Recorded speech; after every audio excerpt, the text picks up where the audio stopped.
छात्रों, आज हम सीबीएसई बोर्ड के हिंदी आ पाठ्यक्रम में क्षितिज भाग 2 के गद्य पाठ का अध्ययन करेंगे। आज हमारा पाठ है बाल गोविंद भगत। जी हाँ छात्रों, यह पाठ एक रेखा चित्र है, यानी कि जिस तरह से कहानी, नाटक, कविता आदि विधाएं हैं उसी तरह से गद्य में रेखा चित्र विधा भी है। तो इस पाठ यानी कि बाल गोविंद भगत पाठ के लेखक है राम वृक्ष बेनीपुरी। तो आइए पढ़ते हैं ये पाठ।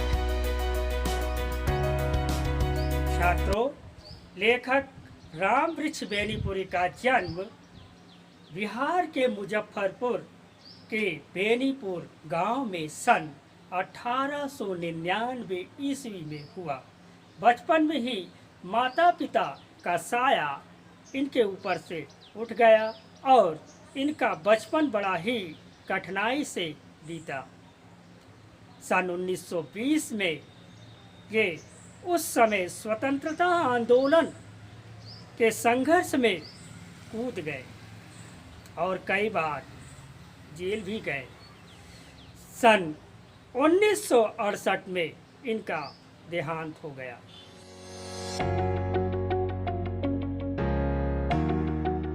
बात करते हैं राम वृक्ष बेनीपुरी की रचनाओं के बारे में। राम वृक्ष बेनीपुरी की रचनाएं बेनीपुरी रचनावली नाम से 8 खंडों में प्रकाशित हुई है। राम वृक्ष बेनीपुरी ने गद्य साहित्य के लगभग सभी विधाओं में व्यापक तौर से रचनाएं लिखी हैं। इनकी कुछ रचनाएं जो हैं उपन्यास पतितों के देश, कहानी चिता के फूल, नाटक आमपाली और रेखा चित्र माटी की मूर्तें, यात्रा वृत्तांत, पैरों में पंख बांधकर, और एक संस्मरण बहुत चर्चित हुई जंजीरें और दीवारें। तो राम वृक्ष बेनीपुरी की रचनाओं में स्वतंत्रता की चेतना है, मनुष्यता की चिंता है और इतिहास को संभालने की एक कोशिश भी है। इसीलिए उनकी जो विशिष्ट शैली है लेखन की, और इसी कारण से उन्हें कलम का जादूगर भी कहा जाता है। तो आपके पाठ्यक्रम में जो बाल गोविंद भगत नाम का रेखा चित्र दिया है उसके बारे में जानें, फिर उसके बाद उस रेखा चित्र को हम पढ़ेंगे और उसका विश्लेषण करेंगे ताकि आप किसी भी तरह के प्रश्नों के उत्तर देने में सक्षम हो सके। तो सबसे पहले जानते हैं कि रेखा चित्र होता क्या है। रेखा चित्र साहित्य में वह विधा है जिसमें व्यक्ति या किसी घटना को बड़े ही मर्म स्पर्शी ढंग से प्रस्तुत किया जाता है लेखक के द्वारा, अर्थात उसके जो शब्द होते हैं वह शब्द एक तरह से उस व्यक्तित्व या घटना के रेखा खींचते हैं, यानी उनके चित्र जैसा शब्दों के जरिए प्रस्तुत किया जाता है। तो इस पाठ्यक्रम में यानी बाल गोविंद भगत रेखा चित्र में आपको इसी बात को पहचानना होगा, तभी आपको यह पाठ समझ में आएगी। राम वृक्ष बेनीपुरी की यह एक विशेष स्टाइल में यानी शैली में लिखी गई रेखा चित्र है। तो छात्रों, यहाँ पर बाल गोविंद भगत जी जो है वे एक साधु हैं, एक सन्यासी हैं। उनकी विलक्षण प्रतिभा जो है उन्हें लेखक को बड़ी पसंद आई।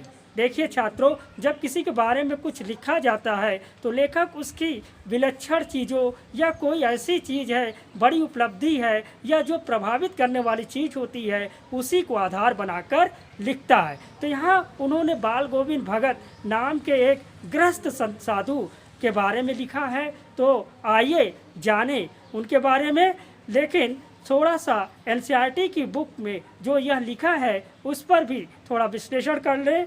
इसमें देखिए स्क्रीन पर लिखा है, बाल गोविंद भगत रेखा चित्र के माध्यम से लेखक ने एक ऐसे विलक्षण चरित्र का उद्घाटन किया।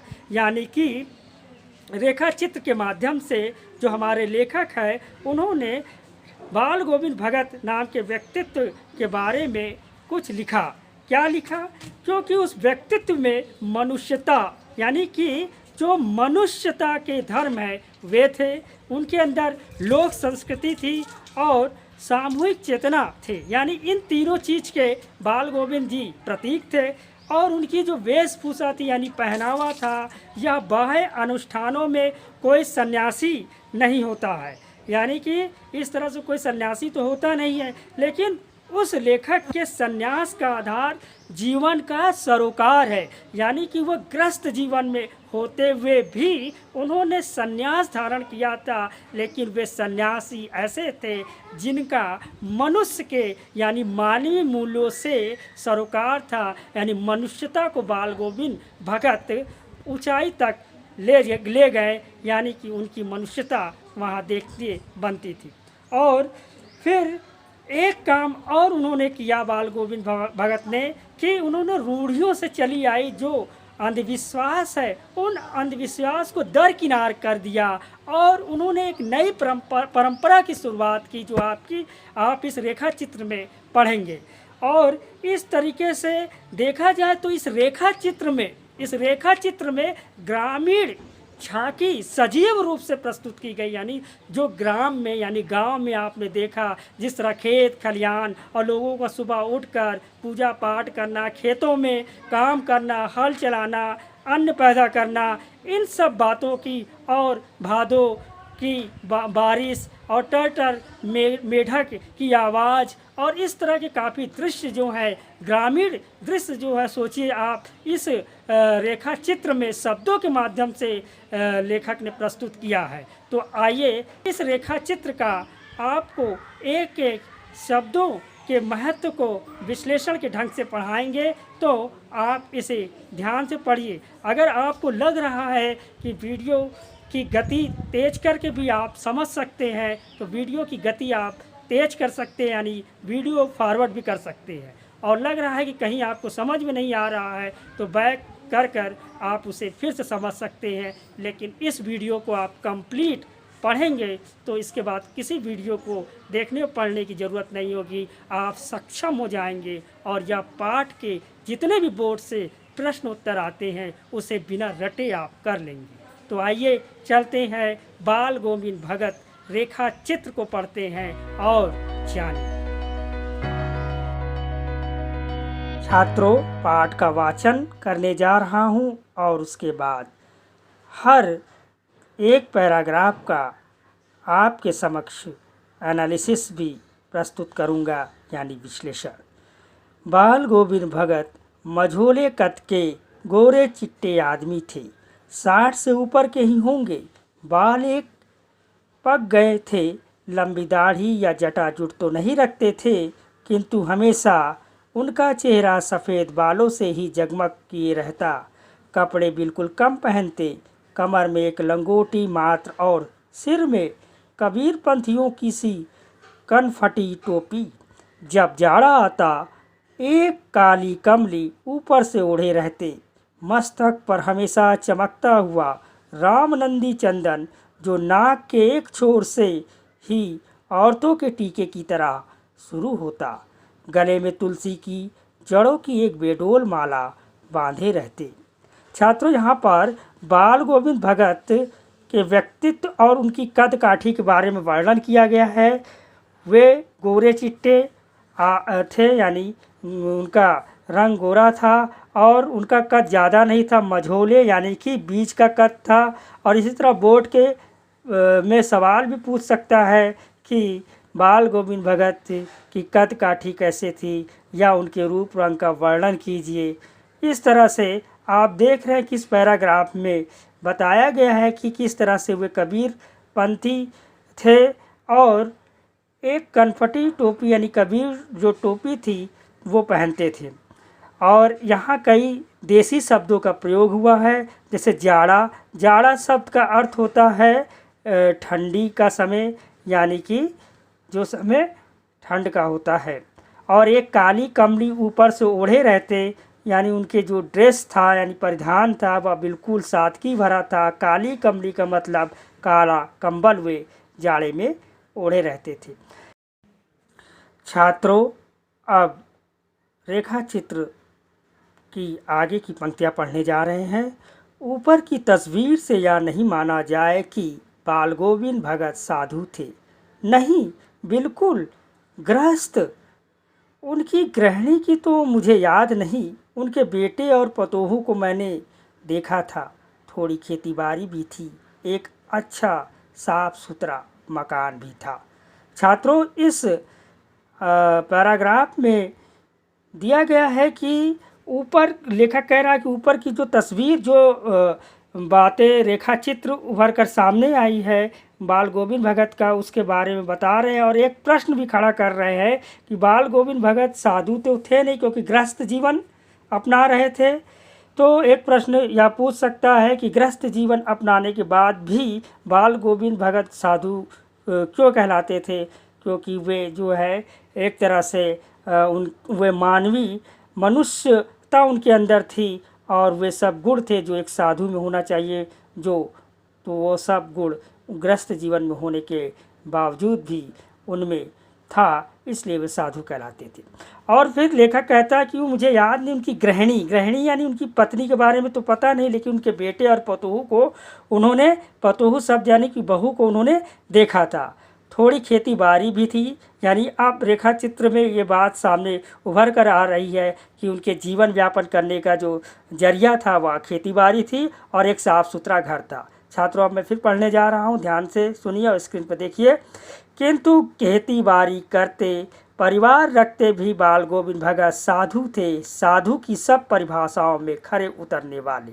छात्रों, यहाँ पर उत्तर भी आ रहा है कि आखिर वह ग्रस्त जीवन, मतलब प्रश्न पूछा जाए कि आखिर वे ग्रस्त जीवन में थे, लेकिन उन्हें साधु क्यों कहा जाए? तो लेखक कह रहा है अगली पंक्तियों में जो हमने पढ़ा कि उसमें कि वो साधु होने की सारी शर्तें पूरा करते थे, उनकी परिभाषाओं में खरे उतरते थे।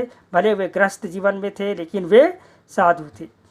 कबीर को साहब मानते थे, उन्हीं के गीतों को गाते, उन्हीं के आदेशों पर चलते, कभी झूठ नहीं बोलते, खरा व्यवहार रखते, किसी से भी दो टूक बात करने में संकोच नहीं करते, ना किसी से खामखा झगड़ा मोल लेते, किसी की चीज़ नहीं छूते, ना बिना पूछे व्यवहार में लाते। इस नियम को कभी कभी इतनी बारीकी तक ले जाते कि लोगों को कुतूहल होता। तो छात्रों, यहाँ पर देखा कि साधु इसलिए कहे कि वे जो है सारे नियमों को मानते थे, झूठ नहीं बोलते थे, सबसे अच्छा यानी खरा व्यवहार रखते थे, दो टूक बोल देते थे, कोई संकोच नहीं करते थे और इस तरह से हर नियम का वो पालन करते थे जो एक साधु करता है। इसलिए भले वह गृहस्थ जीवन में थे, लेकिन उनके अंदर साधु वाले गुण थे, इसलिए बाल गोविंद भगत को साधु कहा गया है। तो इस तरह से उत्तर भी आपको मिल जा रहा है। फिर आगे पढ़ते हैं। कभी वह दूसरों के खेत में शौच के लिए भी नहीं बैठते, वह गृहस्थ थे, लेकिन उनकी सब चीज़ साहब की थी। यहाँ साहब यानी वो कबीरपंथी थे और कबीर को अपना ईश्वर मानते थे और उनको साहब कहकर संबोधित करते थे।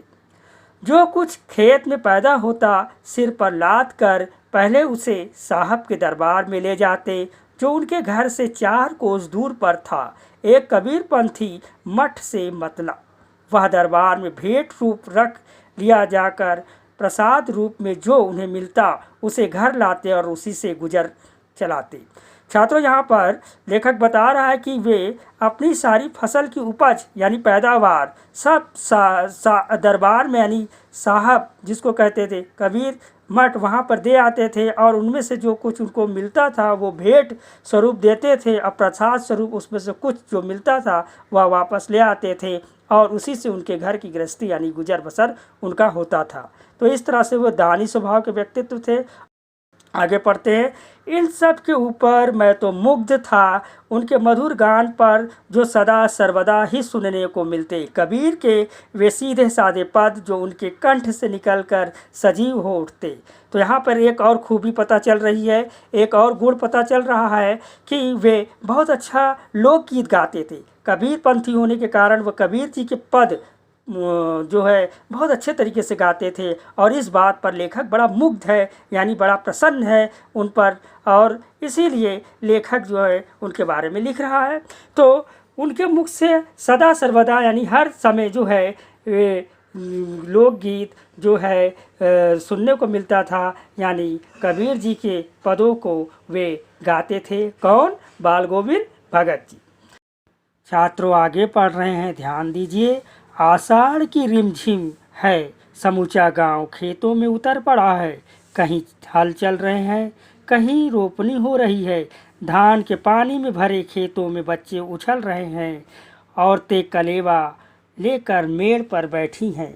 आसमान बादल से घिरा, धूप का नाम नहीं। ठंडी पुरवाई चल रही है। ऐसे समय आपके कानों में एक स्वर तरंग झंकार सी कर उठी। छात्रों, यहाँ पर आषाढ़ के महीने का वर्णन किया गया है और गांव में जो हलचल हो रही है वह बताया गया है। और उस समय धान की खेती हो रही है। धान की खेती के समय खेतों में पानी भरा हुआ है और आसमान में चारों तरफ बादल घिरे हुए हैं। धूप नहीं है और ठंडी पुरवाई यानी पूरब की हवा चल रही है। और इसी में एक स्वर तरंग की झंकार सुनाई देती है। यह कौन है, यह पूछना नहीं पड़ेगा। बाल गोविंद भगत समूचा शरीर कीचड़ में लिथड़े अपने खेत में रोपनी कर रहे हैं। उनकी अंगुली एक एक धान के पौधे को पंक्तिबद्ध खेत में बिठा रही है। अर्थात यहाँ पर बाल गोविंद भगत जो है गाना भी गा रहे हैं, यानी गीत भी गा रहे हैं और अपने खेत में जो है धान की रोपाई भी कर रहे हैं। उनका कंठ एक एक शब्द को संगीत के जीने पर चढ़ाकर कुछ को ऊपर स्वर की ओर भेज रहा है तो कुछ को इस पृथ्वी की मिट्टी पर खड़े लोगों के कानों की ओर। बच्चे खेलते हुए झूम उठते हैं। मेड़ पर खड़ी औरतों के ओठ कांप उठते हैं। वे गुनगुनाने लगती हैं। हलवाओं के पैर ताल से उठने लगते हैं। रोपनी करने वालों की अंगुलियां एक अजीब क्रम से चलने लगती है। बाल गोविंद भगत का यह संगीत है या जादू। तो छात्रों, इस पंक्ति में कितना बढ़िया वर्णन किया है और बताया है कि किस तरीके से वहाँ बच्चे, औरतें, सभी लोग उनके गीत का आनंद लेते हैं।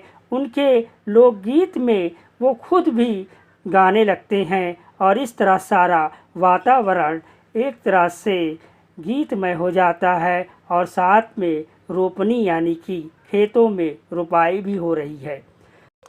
भादों की वह अंधेरी अधरतिया, अभी थोड़ी ही देर पहले मूसलाधार वर्षा खत्म हुई है। बादलों की गरज, बिजली की तड़प में आपने कुछ नहीं सुना हो, किंतु अब झिल्ली की झंकार या दादरों की टर टर बाल गोविंद भगत के संगीत को अपने कोलाहल में डुबो नहीं सकती। उनकी खंजड़ी डिमक डिमक बज रही है और वे गा रहे हैं। गोदी में पेवा चमक उठे सखिया, चिहुक उठे ना। हाँ, पिया तो गोद में ही है, किंतु वह समझती है वह अकेली है। चमक उठती है, चिहुक उठती है। उसी भरे बादलों वाले भादों की आधी रात में उनका यह गाना अंधेरे में आकाशमात कौंध उठने वाली बिजली की तरह किसे न चौंका देता। अरे अब सारा संसार निस्तब्धता में सोया है। बाल गोविंद भगत का संगीत जाग रहा है, जगा रहा है। तेरी गठरी में लागा चोर, मुसाफिर जाग जरा। छात्रों, इतने पैराग्राफ में यानी अनुच्छेद में दिया है उसे आप समझ रहे हैं कि भादों के आधी रात में मूसलाधार यानी बहुत तेज़ बारिश हो चुकी है और बिजली जो है वो अभी भी कड़क रही है, बादल गरज रहे हैं और ऐसे में झिल्ली यानी झिंगुर की जो झंकार है, दादुर यानी कि मेढक की टर्टर सुनाई दे रहा है। लेकिन इस संगीत शोर में जो है बाल गोविंद भगत का संगीत जो है डूब नहीं सकता, अर्थात वो ना सुनाई दे, ऐसा हो नहीं सकता है। और फिर अचानक लेखक को सुनाई देता है उनकी खंजड़ी यानी कि जो ढपली होता है जो हाथ से बजाया जाता है वो डिमक डुमक बच गई और एक लोकगीत वे गा रहे हैं जिसका जिक्र यहाँ पर किया है। और इसके बाद वे कह रहे हैं लेखक कि सारा संसार सोया हुआ है लेकिन बाल गोविंद भगत अपने संगीत से जगा रहे हैं और उन्होंने एक गाना जो है उसका जिक्र लेखक कर रहे हैं। तेरी गठरी में लागा चोर मुसाफिर जाग जरा, इस तरह लिखने के अंदाज से हमें पढ़ने में आनंद आ रहा है। आगे पढ़ते हैं। कार्तिक आया नहीं कि बाल गोविंद भगत की प्रभातियाँ शुरू हुई जो फागुन तक चला करती। तो छात्रों, इसमें देखिए कार्तिक के मौसम का भी वर्णन हो रहा है, यानी कि कार्तिक यानी दीपावली से लेके फागुन यानी होली तक के बीच के समय में वे सुबह प्रभातियाँ निकालते थे, अर्थात वे जाते थे और गीत गाते थे। इस तरह से इस बात का जिक्र हुआ है। और ये प्रभातियाँ हमारे स्वतंत्रता आंदोलन के समय भी बहुत काम आई है, क्योंकि इन प्रभातियों के जरिए सुबह सुबह जो है लोगों को अंग्रेज़ों के खिलाफ जन जागरूक भी किया जाता था। छात्रों, आगे पढ़ते देखिए। इन दिनों वह सवेरे उठते, न जाने किस वक्त जग कर वह नदी स्नान को जाते। गांव से 2 मील दूर वहां से नहा धोकर लौटते और गांव के बाहर ही पोखरे के ऊंचे भिंडे पर अपनी खंजड़ी लेकर जा बैठते और अपने गाने टेरने लगते, यानी कि वे गाना गाने लगते। गंगा स्नान के बाद पोखरा यानी तालाब के एक ऊंचे स्थान पर बैठकर गाना गाने लगते। मैं शुरू से ही देर तक सोने वाला हूँ, किंतु एक दिन माँ की उस दांत किटकिटाने वाली भोर में भी उनका संगीत मुझे पोखरे पर ले गया था। तो लेखक अब माघ महीने की बात कर रहा है कि उस समय ठंड बहुत बढ़ जाती है और सुबह उठकर वे यानी बाल गोविंद भगत जब गंगा स्नान के बाद आते थे तो वहाँ पोखरे पर बैठकर वह संगीत और गीत गाते थे। संगीत का आनंद लेने के लिए लेखक एक बार ठंड में भी वो सुबह सुबह वहाँ पर चला आया, इस बात का जिक्र कर रहा है। अभी आसमान के तारों के दीपक बुझे नहीं थे, मतलब अभी भोर था। हाँ, पूरब में लोही लग गई थी, मतलब कि पूरब में लालिमा छा गई थी। अब सुबह होने वाली थी, जिसकी लालिमा को शुक्र तारा बढ़ा रहा था। खेत, बगीचा, घर सब पर कुहासा छा रहा था, यानी कि कोहरे की परत छाई हुई थी। अभी सारा वातावरण अजीब रहस्य से आवृत मालूम पड़ता था, यानी कि जो पूरा वातावरण है वह एक रहस्यमय तरीके से ढका हुआ लग रहा था। आवृत माने ढका हुआ। इस तरह के सौंदर्य वाली भाषा का जिक्र जो है लेखक कर रहे हैं। उस रहस्यमय वातावरण में एक कुश की चटाई पर पूरब मुंह काली कमली ओढ़े बाल गोविंद भगत अपनी खंजड़ी लिए बैठे थे। अर्थात पूरा वर्णन कितने अच्छे तरीके से कर रहे हैं लेखक, और कह रहे हैं कि उस समय जो है कुश यानी कि एक घास की चटाई जो होती है उसे कुश की चटाई कहते हैं, उस पर बैठे हुए पूरब की तरफ मुँह करके और काली कमली यानी काला कंबल ओढ़े हुए बाल गोविंद अपनी खंजड़ी बजा रहे हैं और उनके मुंह से शब्दों का तांता लगा था, यानी शब्द दर शब्द निकल रहे थे, गा रहे थे। उनकी अंगुलियां खजड़ी पर लगातार, यानी जो उनकी अंगुली थी खजड़ी जो ढपली उस पर लगातार चल रही थी, यानी कि बज रही थी, बजा रहे थे। गाते गाते इतने मस्त हो जाते, इतने सुरूर में आ जाते, यानी सुरूर का मतलब अपने मस्ती में झूम उठते थे और उत्तेजित हो उठते कि मालूम होता कि अब खड़े हो जाएंगे। कमली तो बार बार सिर से नीचे सरक जाती। मैं जाड़े से कपकपा रहा था। आगे पढ़ते हैं। गर्मियों में उनकी संझा कितनी उमस भरी शाम को न शीतल करती। अपने घर के आंगन में आसन जमा बैठते। गांव के उनके कुछ प्रेमी भी जुट जाते। खंजड़ियों और करतालों की भरमार हो जाती। तो छात्रों, यहाँ पे गर्मी के समय का वर्णन है और संझा शब्द का मतलब शाम के वक्त।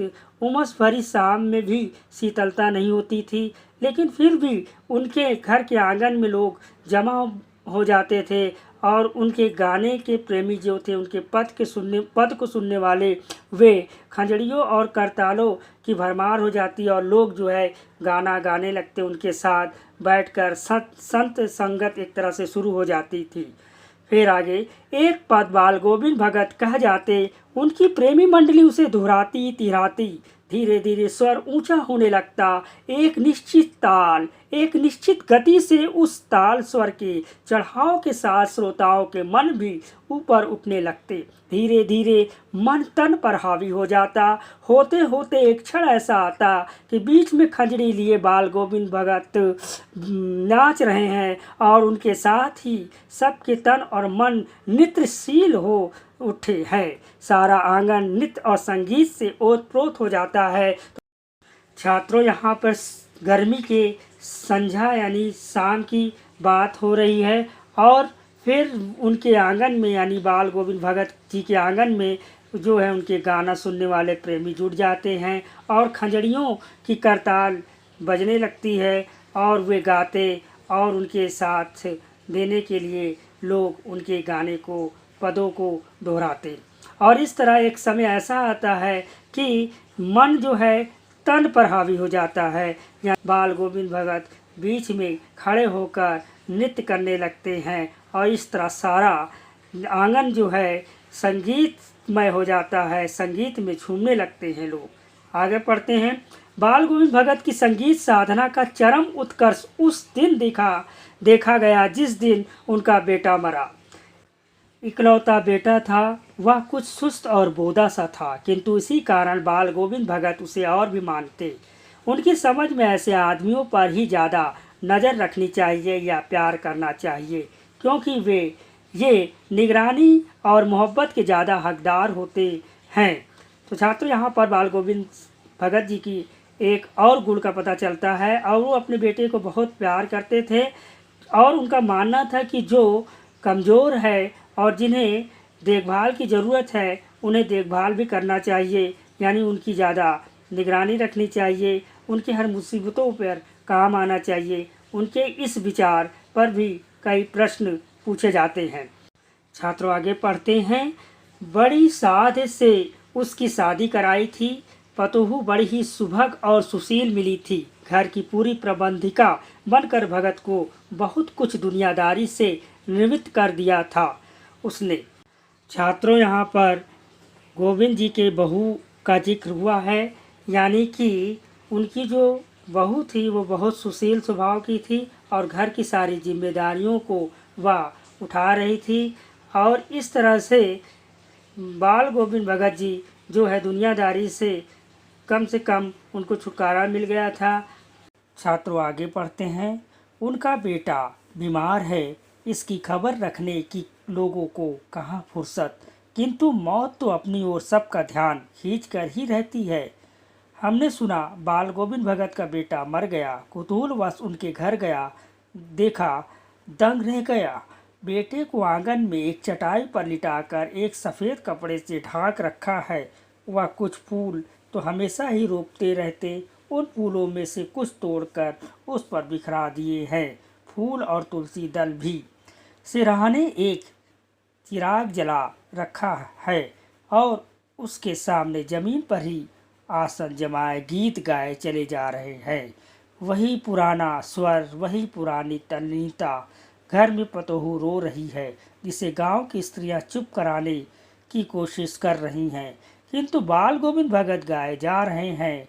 हाँ, गाते गाते कभी कभी पतोहू के नज़दीक भी जाते और उसे रोने के बदले उत्सव मनाने को कहते। आत्मा परमात्मा के पास चली गई। विरहनी अपने प्रेमी से जा मिली। भला इससे बढ़कर आनंद की कौन बात। मैं कभी कभी सोचता यह पागल तो नहीं हो गए, किंतु नहीं, वह जो कुछ कह रहे थे उसमें उनका विश्वास बोल रहा था। वह चरम विश्वास जो हमेशा ही मृत्यु पर विजयी होता आया है। छात्रों, बाल गोविंद भगत जी अपने बेटे के मृत्यु पर शोक नहीं मनाते, बल्कि वे कहते हैं कि यह उत्सव का समय है, क्योंकि आत्मा जो है परमात्मा से मिल गया है और सारी बंधन मुक्त हो चुके हैं। तो इस तरीके से इस पर भी प्रश्न पूछता है। छात्रों, बाल गोविंद भगत जी कहते हैं कि विरहिणी अपने प्रेमी से जा मिली है, भला इससे बढ़कर क्या आनंद की बात हो सकती है। तो यहाँ पे जो विरहिणी है वो जो है आत्मा है और प्रेमी जो है परमात्मा है, और इस तरह से आत्मा परमात्मा को मिल गई है। तो इस तरह से यह एक उत्सव और आनंद की बात है। इस प्रश्न का उत्तर आप इस तरह से भी दे सकते हैं। आगे बेटे के क्रियाक्रम में तूल नहीं किया, पतोहू से ही आग दिलाई उसकी, किंतु जो ही साथ की अवधि पूरी हो गई, पतोहू के भाई को बुलाकर उसके साथ कर दिया, या आदेश देते हुए कि इसकी दूसरी शादी कर देना। छात्रों, बाल गोविंद भगत जी रूढ़िवादी ख्यालात के व्यक्ति नहीं थे, वे प्रगतिशील सोच के थे और उन्होंने अपने पतोहू से आग अपने बेटे की चिता पर दिलवाई और फिर जब श्राद्ध की अवधि पूरी हो गई तो उन्होंने उनके भाई को बुलाकर और ये कहा कि इसकी दूसरी शादी करा देना। तो इस तरह से उनकी प्रगतिशील सोच का पता चलता है। लेकिन उनकी बहू ने क्या कहा, आगे पढ़ते हैं। इधर पतोहू रो रो कर कहती, मैं चली जाऊंगी तो बुढ़ापे में कौन आपके लिए भोजन बनाएगा, बीमार पड़े तो कौन एक चुल्लू पानी भी देगा। मैं पैर पड़ती हूँ, मुझे अपने चरणों से अलग नहीं कीजिए। लेकिन भगत का निर्णय अटल था, तू जा, नहीं तो मैं ही इस घर को छोड़कर चल दूंगा। यह थी उनकी आखिरी दलील, और इस दलील के आगे बेचारी की क्या चलती। तो यहाँ पर छात्रों, उसकी बहू जो है उसे इसलिए छोड़कर नहीं जाना चाहती थी बाल गोविंद भगत को, क्योंकि वो बुजुर्ग हो चुके थे और उनका बेटा भी नहीं रहा। इस तरह उनके बुढ़ापे का सहारा कौन बनेगा। इधर बाल गोविंद भगत जी भी अपने बहू को इसलिए रोकना नहीं चाहते थे कि अपने स्वार्थ के लिए कि वो सेवा करेगी, क्योंकि उनकी बहू की भी अभी पूरी ज़िंदगी पड़ी हुई थी, वे दूसरी शादी करके सुखी से रह सकती थी। तो इन प्रश्नों के उत्तर, इस तरह के प्रश्नों के उत्तर आप इन शब्दों में दे सकते हैं। फिर आगे, बाल गोविंद भगत की मौत उन्हीं के अनुरूप हुई। वह हर वर्ष गंगा स्नान करने जाते, स्नान पर उतनी आस्था नहीं रखते जितना संत समागम और लोक दर्शन पर। छात्रों, यहाँ पर उनको गंगा स्नान में उतनी आस्था नहीं थी, लेकिन जब वे गंगा स्नान के लिए जाते थे तो जो लोगों से मिलते थे, संतों से बातचीत करते थे और घूमते थे, वो बहुत अच्छा लगता था। पैदल ही जाते, करीब बाल गोविंद भगत की मौत उन्हीं के अनुरूप हुई। वह हर वर्ष गंगा स्नान करने जाते, स्नान पर उतनी आस्था नहीं रखते जितना संत समागम और लोक दर्शन पर। पैदल ही जाते, करीब 30 कोस पर गंगा थी। साधु को संबल लेने का क्या हक, और गृहस्थ किसी से भिक्षा क्यों मांगे। अतः घर से खाकर चलते तो फिर घर पर ही लौट कर खाते। रास्ते भर खंजड़ी बजाते गाते, जहाँ प्यास लगती पानी पी लेते। 4-5 दिन आने जाने में लगते, किंतु इस लंबे उपवास में भी वही मस्ती। अब बुढ़ापा आ गया था, किंतु टेक वही जवानी वाली। इस बार लौटे तो तबीयत कुछ सुस्त थी, खाने पीने के बाद भी तबीयत नहीं सुधरी। थोड़ा बुखार आने लगा, किंतु नेम व्रत जो छोड़ने वाले नहीं थे, वही दोनों जून गीत, स्नान, ध्यान, खेती बाड़ी देखना। इस तरह वे अपने नियम के पक्के थे और उपवास यानी कि व्रत रखते थे।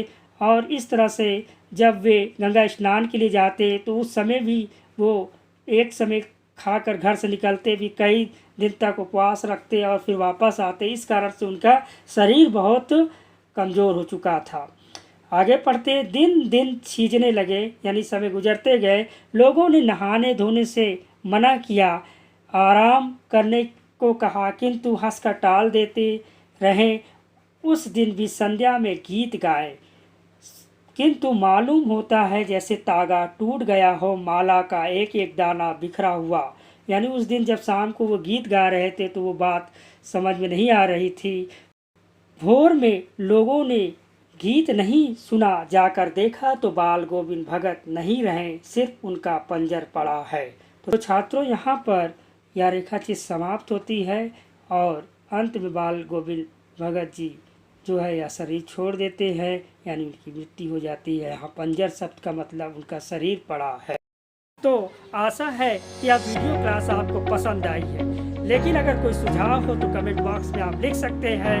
और अगर आपको ये वीडियो पसंद आई है, ये वीडियो क्लास समझ में आया है तो आप कमेंट बॉक्स में लिखें, लाइक करें, सब्सक्राइब करें ताकि और वीडियो की जानकारी आपको मिलती रहे, शेयर करें ताकि इस लॉकडाउन पीरियड में और छात्रों का भी कल्याण हो सके, वे भी पढ़ सके। इसलिए अगले क्लास, अगले पाठ में हम फिर मिलेंगे। तब तक के लिए आप अपना ख्याल रखें। धन्यवाद।